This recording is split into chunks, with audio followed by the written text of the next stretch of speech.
It's Elisa Cool Murphy, and I am coming at you from my home for a change. That's right. I'm with French Quarter Realty, and I'm used to showing you guys other people's houses, but in the midst of COVID-19, I'm going to try something new. So if you guys can bear with me a little bit, I am gonna try something that I haven't done before, and I'm not certain that I'll be very good at it, but I am doing my best to put out content that you guys will find entertaining, and hopefully that will transport you for a little bit beyond whatever living room, bedroom, or home you're currently in. So for those of you for this first episode, and I do plan to do a couple, 2, 3, 4 a week, we're going to talk about what it's like to live in the 1850s. I'm not going to put on a costume, at least not in this episode, and start churning butter or anything like that. But because I'm in real estate and because I love giving home tours to you guys on Tuesdays virtually, and I'm stuck at home, as many of us are right now, I thought I would give you a tour of a very, very special house, which is the 1850s house down in Jackson Square. All right, are you ready? Thanks for bearing with me. Let's tell the story.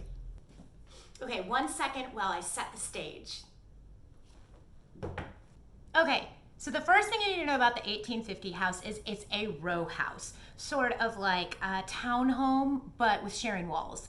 So every couple of windows that you're seeing here is a new house, just like apartments that are stacked, stack by stack by stack. So right now we would be sitting up on this gallery right here, which is the 3rd floor. On the ground floor, there are shops, which you can still visit today, and are still shops. On the 2nd floor are going to be the shared spaces, like the entertainment area, the dining room. Now the kitchen, no open concept back then, was in an entirely different part of the building. And then upstairs is where everybody slept.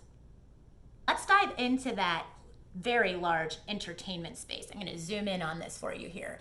Now what you're looking at are oil paintings, you're seeing red curtains, you're seeing wall-to-wall carpeting. Now all of these things were super of the now, and they required lots of wealth to have.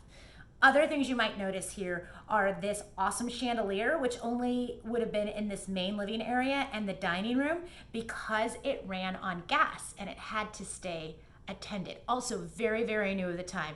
No electricity, kids, very little, if any, plumbing. Your lights ran on gas and candlelight. Now, one of my favorite little sneaky features is right here. So what you're looking at is a card playing table with a couple of antique chairs. There are no replicas in this museum. And you see a couple of drinking glasses, but if you look straight past that, it looks like blue salt and pepper shakers. What they are is they are opera glasses. You know, the types of things you would use to see like binoculars from far away when you're at the opera, and they're actually used to transport liquids. They're a flask. Now we're gonna step right out of the parlor into the amazing dining room. Straight through these large double doors, you're going to see beautiful antiques that were very new at the time. That carpet continues, those curtains continues, this would have been covered in wallpaper, everything would have been so decadent. And that table that's set, you wouldn't have had to worry about making food for that many people in that kitchen in the other part of the building because you would have had help. Now, one of the things I love about this story, ladies, is that this was built by a female developer. Yes, in the 1850s. She was the Baroness Almonaster Pintalba, and she outfitted everything with only the finest finishings, as you are seeing. She also did something very clever that only a mother and a wife would fully appreciate. That was done in other places, but she brought it to New Orleans. 1, she had a master suite for him and her, and it was grand, and we're gonna see it in a moment.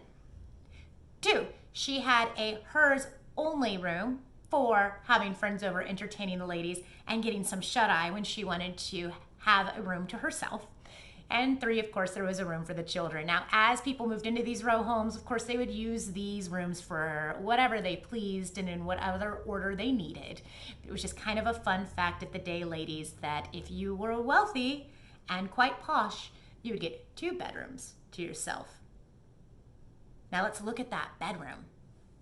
Okay, the first bedroom that you're seeing here, this is going to be the his and hers. You're seeing this grand four-poster bed. It was shorter not because people were shorter, they were a little bit, but because they slept sitting up.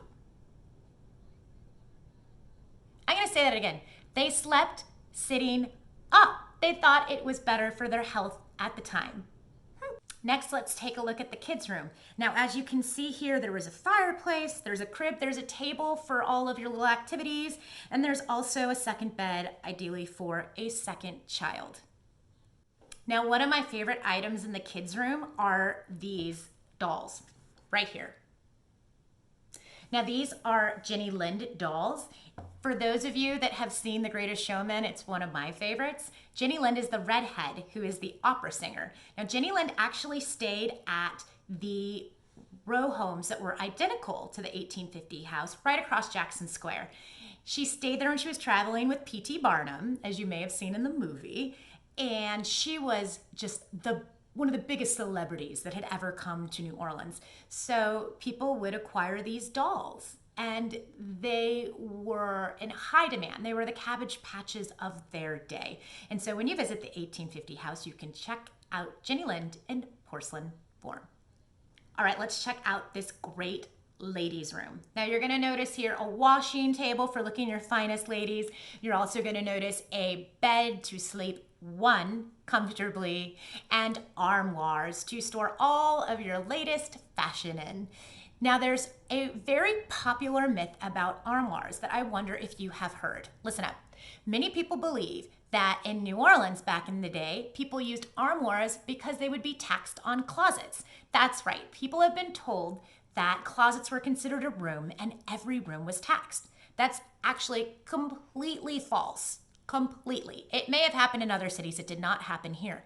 The reason you didn't have closets, in addition to it took a lot of labor to make rooms, was that these homes were made of brick. Those bricks were made of mud. And when you live in a place, ladies and gentlemen, that is humid and damp, you don't want to store fine linens and things like that in mud rooms. Instead, you would put them in cedar-lined or other very handsomely lined wooden armoires to keep everything icky, including the mud, away from them.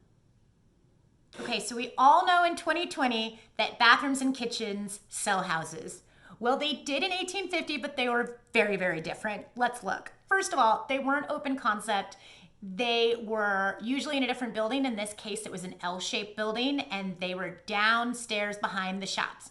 This is to keep all of the heat and all of the fire hazard that would come with burning things to heat them and cook them from where you slept and entertained. Also, the bathroom was an outhouse, which I'm not going to show you pictures of, but the bathroom that you would bathe in was attached to the kitchen. Here is a vintage bathtub, folks.